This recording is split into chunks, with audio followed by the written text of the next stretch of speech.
Have you ever noticed how the very same piece of music can have different meanings at different times? Let's think about a hypothetical song and call it N. When you first heard N, it didn't really impact you, but after a couple of listens, it started to stir a feeling of excitement and joy in you. This feeling lasted for a few more plays, but after a few weeks of listening to the song, the excitement waned and you began to find N rather boring. A few years later you heard N again and it made you feel melancholy, evoking a time in the past when your sense of self was palpably different. What the experiences I have described should tell us about the song is that its meaning is not located in the song itself, but in our reactions to it. But what is it that causes our reaction to a piece of music? If I'm correct, and God is not only the creator, but also the animator of all activity in existence, this means that he is responsible for the emotions we experience when we listen to a piece of music. God is literally putting thoughts and feelings into our minds and bodies as we listen. I have used the example of music in this video, but the same explanation could be stated for all creative works.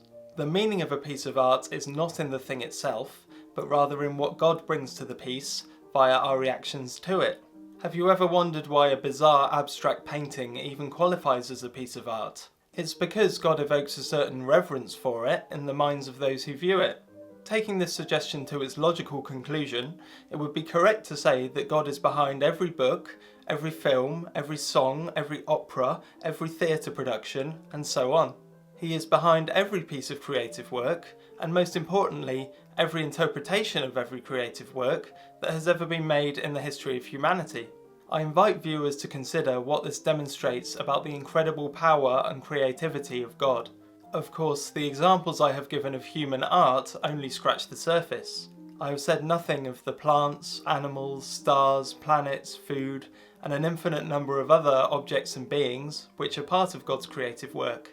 I find the infinite creativity of God to be truly awe-inspiring. Don't you? Feel free to leave your thoughts about God's creativity in the comments below.